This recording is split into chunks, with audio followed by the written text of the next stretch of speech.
Jharkhand bar and restaurant association की तरफ से आज जो नई उत्पाद नीति लागू किया जा रहा है उसके खिलाफ हम लोग आज बैठक की, और बैठक के उपरांत हम लोग एक प्रेस कॉन्फ्रेंस कर रहे हैं जिसमें हम लोग का नए उत्पाद नीति में कोटा का प्रावधान है।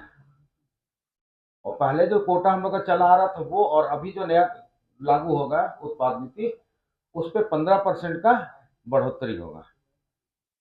और जो दुकान खुल रहा है उसमें मॉडल शॉप और हाता का भी प्रोविजन है, जिसका हम लोग विरोध कर रहे हैं। और ये आपत्ति हम लोग को 16 तारीख तक दर्ज कराना है विभाग में। उसके लिए विशेष रूप से गुरचरण सिंह जी और विजय वर्मा जी ज्यादा बताएंगे। झारखंड सरकार ने वर्ष 25 और 26 के लिए नई उत्पाद नीति का प्रारूप तैयार किया है। बार एवं रेस्टोरेंट के विषय में हम सभी झारखंड बार एंड रेस्टोरेंट एसोसिएशन के सदस्यगण यहाँ उपस्थित हैं और इस नई उत्पाद नीति के लागू होने से बार के व्यवसाय में क्या फर्क पड़ेगा उसका हम लोग यहाँ जिक्र कर रहे हैं। इस उत्पाद नीति में बार के हितों का ध्यान नहीं रखा गया है, बल्कि कुछ ऐसे प्रावधान लाए गए हैं जिनसे बार का व्यापार लगभग समाप्त हो जाएगा। इसे चलाने में बहुत कठिनाई होगी। मैं समझता हूँ कि अधिकतर बार वाले चला ही नहीं पाएंगे और लाइसेंस रिन्यूअल करना भी इनके लिए असंभव ही प्रतीत होगा। इस नीति के अंतर्गत सरकार ने इस नई उत्पाद नीति का प्रारूप जो जारी किया है उसके अंतर्गत पढ़ने से लगता है, मालूम हुआ है कि सरकार ऑन एवं ऑफ शॉप्स चालू करने जा रही है।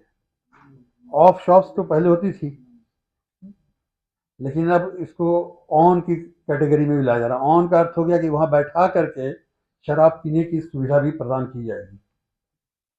यदि दुकानदारों को बार की तरह बैठा करके शराब पीने के लिए व्यवस्था करने की इजाज़त दे दी जाएगी तो उसमें उनको महज 5% का शुल्क देना होगा और बार की तरह की व्यवस्था वो प्रदान करेंगे। मॉडल शॉप्स का जो प्रावधान किया गया है उसमें जो स्पष्ट किया है कि प्रसाधन की सुविधा एवं किचन की सुविधा दोनों चाहिए, यानी इस तरह पूरी बार के साथ प्रतियोगिता में वो आ जाएंगे बिना किसी तरह का लाइसेंस फीस दिए। 5% शुल्क जमा करके वो करेंगे और वहां पर उन्हें अत्यधिक कम मूल्य पर और अत्यधिक सुविधाजनक हाल में शराब मिलेगी।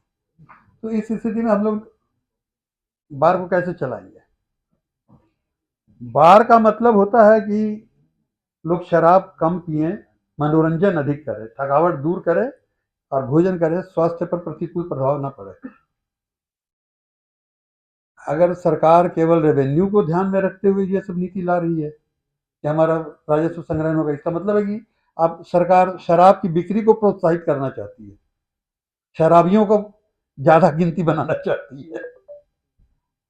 तो ये सब उचित नहीं है, समाज के हित में भी नहीं है। और हाता का किसी तरह से भी समर्थन नहीं किया जाना चाहिए, क्योंकि ये अगर इससे कुछ रेवेन्यू बढ़ भी जाता है तो सरकार को नुकसान काफी है। सरकार को ये भी सोचना चाहिए कि शराब की बिक्री से जो रेवेन्यू हम बढ़ाते हैं उसके मद में सरकार के ऊपर बोझ कितना बढ़ता है, समाज पर बोझ कितना बढ़ता है।